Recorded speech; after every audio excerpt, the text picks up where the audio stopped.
السلام علیکم ورحمۃ اللہ وبرکاتہ۔ رمضان المبارک کا بابرکت مہینہ، ایسا مہینہ جس کی ہم تعظیم بھی کرتے ہیں، تکریم بھی کرتے ہیں، اس کا احترام بھی کرتے ہیں اور اللہ سبحانہ و تعالیٰ کی اس میں خاص عبادات بھی کرتے ہیں۔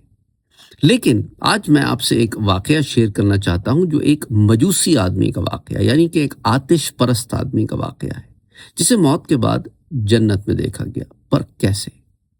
یہ واقعہ بہت پرانا ہے۔ یہ واقعہ ہے کہ جب مسلمانوں کی حکومت بخارا میں بھی قائم ہو چکی تھی تو بخارا کے بازار میں ایک مجوسی اپنے بیٹے کے ساتھ داخل ہوا۔ وہ بیٹا بخارا کے اس بازار میں علل اعلان کھانا کھانا شروع ہو گیا۔ یہ دیکھتے ہی اس مجوسی کو طیش آیا، غصے میں اس نے اپنے بیٹے کو ایک زوردار تھپڑ مارا اور کہا کہ تمہیں اتنی حیا بھی نہیں ہے کہ رمضان المبارک کا مہینہ چل رہا ہے، مسلمان روزے سے ہیں اور تم ان روزے داروں کے سامنے علل اعلان کھاتے پھرتے ہو؟ کیا تمہیں اتنی حیا بھی نہیں آئی؟ تو بیٹے نے باپ سے کہا کہ رمضان المبارک کے مہینے میں مسلمان روزہ رکھتے ہیں، روزہ تو آپ بھی نہیں رکھتے، میں بھی نہیں رکھتا، کھاتے پیتے تو آپ بھی ہیں رمضان میں بھی ہوں، تو میرے کھانے پہ اتنا غصے میں آنے کی کیا ضرورت ہے؟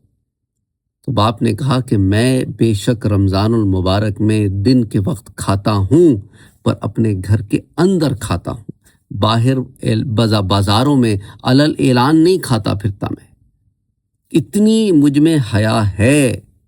بہرحال یہ بات آئی گئی ہو گئی۔ کچھ دن گزرے کہ یہ شخص بیمار ہو گیا۔ بیمار ہونے کے بعد اس کا انتقال ہو گیا۔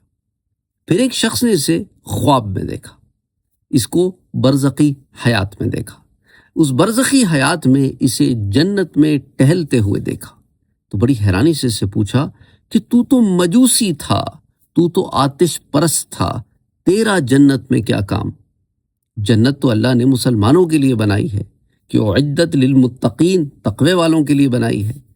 تو اس نے کہا، پوچھنے والے صحیح کہتے ہو، میں مجوسی تھا، پر رمضان المبارک کی تکریم جو میں کرتا تھا اس کی وجہ سے اللہ سبحانہ و تعالیٰ نے مجھے میری آخری عمر میں ہدایت دی اور میں مسلمان ہو گیا، میں اسلام لے آیا اور اس کے تھوڑے ہی عرصے کے بعد میں فوت ہو گیا۔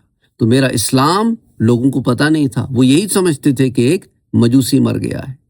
تو رمضان المبارک کے احترام کی وجہ سے اللہ سبحانہ و تعالیٰ نے مجھے نہ صرف کہ اسلام کی دولت بخشی، ایمان کی دولت بخشی، بلکہ میرے لیے آگے کی زندگی بھی آسان فرما دی۔ یہ واقعہ نزہۃ المجالس کی جلد نمبر 1 صفحہ 217 پر آتا ہے۔ تو آپ اس سے اندازہ کر سکتے ہیں کہ ایک مجوسی شخص جو رمضان المبارک کا صرف تکریم کرتا تھا، حالانکہ اس وقت وہ مسلمان نہیں تھا، اس کی وجہ سے اللہ نے اس کے لیے کتنی آسانی پیدا فرما دی کہ اس کو سب سے بڑی دولت ایمان کی دولت عطا فرما دی اور اس کی دنیا اور آخرت دونوں سنور گئی۔ تو ہم مسلمان جو صاحب ایمان ہیں، ہمیں کیا ہو گیا ہے کہ رمضان المبارک میں بھی ہم کھل کے گناہ کرتے ہیں اور یا ڈھکے چھپے کرتے ہیں، لیکن کرتے تو ہیں، روزے کی حالت میں بھی کرتے ہیں۔ اللہ سبحانہ و تعالی ہمیں ہدایت دے، اللہ سبحانہ و تعالی ہمارے گناہوں کو معاف فرمائے، اللہ سبحانہ و تعالی ہمیں بخش دے، اللہ سبحانہ و تعالی ہمیں توفیق عطا فرمائے کہ ہم ویسے مسلمان بن جائیں جیسا کہ مسلمان کو ہونا چاہیے۔ السلام علیکم ورحمۃ اللہ وبرکاتہ۔